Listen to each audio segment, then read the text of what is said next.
Without wasting time, so here we start.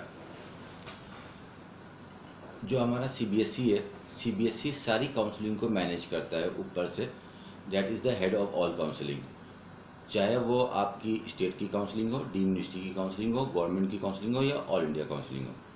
हम government से अगर हम स्टार्ट करते हैं तो गवर्नमेंट में सब बच्चों को पता है कि 85% स्टेट कोटा और 15% हमारा ऑल इंडिया कोटा AIQ से काउंसलिंग होगी.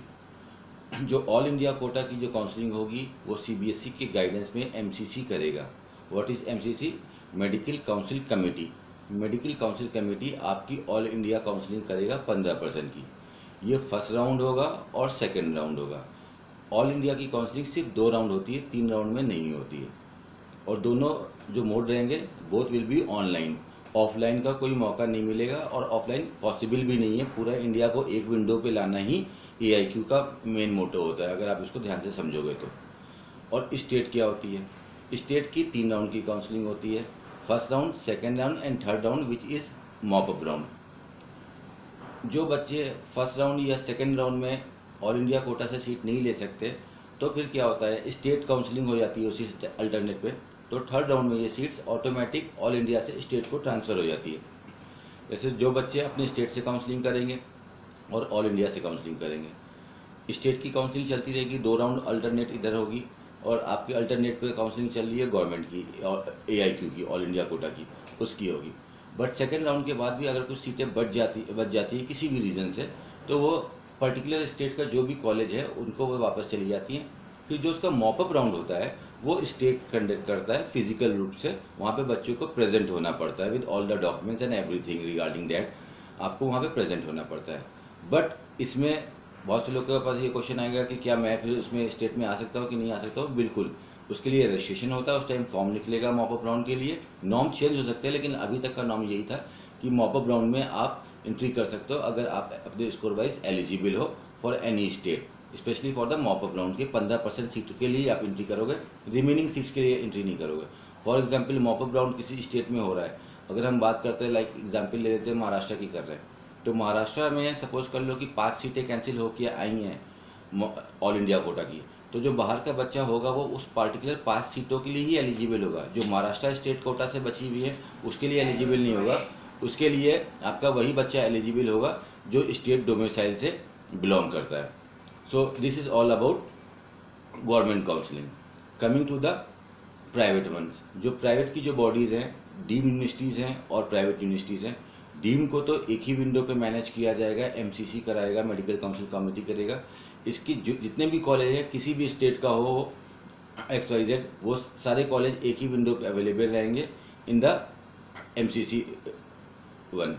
उस पर आपको first round, second round and third round की आपको काउंसलिंग करने को मिलेगा. First and second will be online counselling and third will be the physical counselling which is known as the mop up round. Fine. And state की counselling कैसे होती है? State के जो प्राइवेट मेडिकल कॉलेज है, कोई भी स्टेट हो, चाहे जैसे महाराष्ट्र स्टेट हो गया या कर्नाटक हो गया और UP हो गया, आपका इधर हरियाणा है, राजस्थान है, XYZ जो भी स्टेट है, सब स्टेट का जो DMER होता है, जो उसकी पर्सनल हेल्थ डिपार्टमेंट की जो बॉडी होती है, वो इसकी काउंसलिंग कंडक्ट कराता है. तो इसके लिए अगर कोई स्टेट डोमिसाइल नहीं लगा रहा है, कुछ ही स्टेट है जो डोमिसाइल बेस्ड है जिनकी फीस कम है, वैसे ओपन स्टेट्स रहते हैं, तो आप वेरियस स्टेट में ट्राई कर सकते हो. UP में सीट चाहिए, UP में है तो UP के लिए एंट्री करिए, UP के लिए रजिस्टर कीजिए, उसका अलग से फॉर्म निकलेगा और उसकी गाइडलाइंस को फॉलो करके आप UP में भी कर सकते हो, साथ में गवर्नमेंट भी कर सकते हो, डीम भी काउंसलिंग कर सकते हो.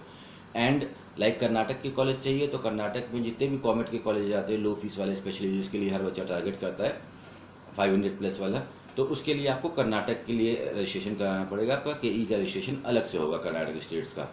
तो इस चीज़ को ध्यान से समझना बच्चों कि आपका जितना भी प्राइवेट कॉलेज है स्टेट का, private means not deemed, private जो बॉडीज़ हैं उसकी सब स्टेट की काउंसलिंग अलग अलग होगी और सबका रजिस्ट्रेशन उस स्टेट की वेबसाइट पे आपको जाके करना पड़ेगा. पहले आप उसके लिए रजिस्टर एप्लीकेशन फॉर्म भरते हो, फॉर्म की फ़ीस भरते हो. उसके बाद थर्ड स्टेप आपका होता है डॉक्यूमेंट वेरिफिकेशन, जिसमें आपको फिजिकली जाना पड़ता है अपने सारे डॉक्यूमेंट वेरीफाई करने के लिए. बिकॉज डॉक्यूमेंट वेरीफाई ऑनलाइन हो नहीं सकते हैं आपकी, जब तक डॉक्यूमेंट वेरीफाई होंगे तो फिजिकल रूप में ही होंगे. उसके बाद आप चॉइस सबमिशन आपका ऑनलाइन होता है, अलॉटमेंट लेटर्स आएंगे आपके वो ऑनलाइन आएंगे और फिर आपको फीस सबमिट करने के लिए जाना पड़ेगा जो भी आपको कॉलेज अलॉट हुआ है अपने रिस्पेक्टिव कॉलेजेस में. और फीस सबमिट करने का जैसा कि मेरा एक्सपीरियंस रहा है पर्सनली कि नेक्स्ट डे ही मोस्ट प्रॉब्ली कहीं कहीं पे टाइम मिलता है कि नेक्स्ट डे ही जाके फीस सबमिट करनी है, तो पेरेंट्स के पास इतना टाइम भी नहीं बचता है कि वो जाके डीडी को बनवाएं।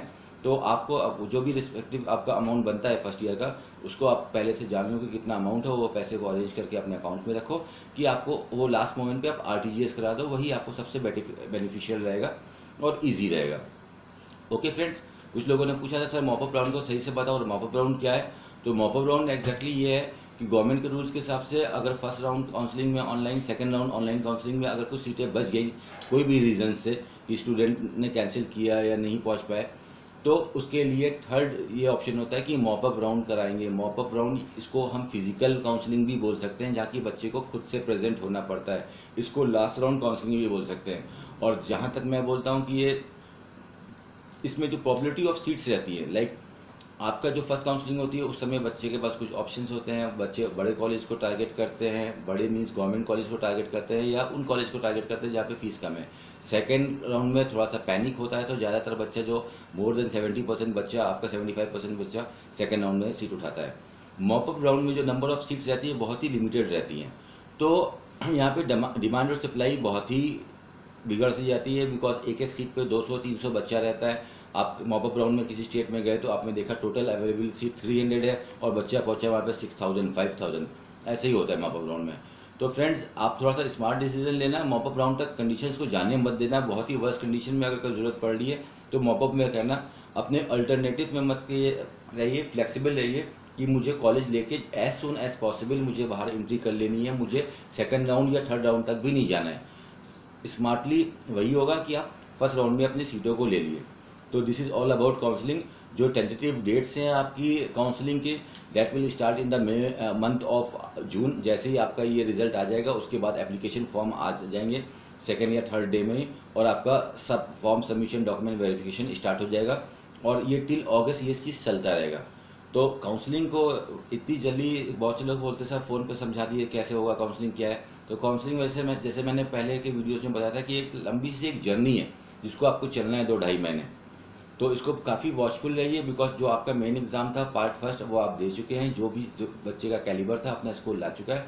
This counselling is also exam, ये एक नए टाइप का एग्ज़ाम है जिसके बारे में बहुत से बच्चों को पता नहीं होता है, कोचिंग इंस्टीट्यूट्स गाइड नहीं करते हैं और कुछ नहीं करता है। तो जितनी मेरे पास नॉलेज है, जो मेरा एक्सपीरियंस है, I am sharing with you guys.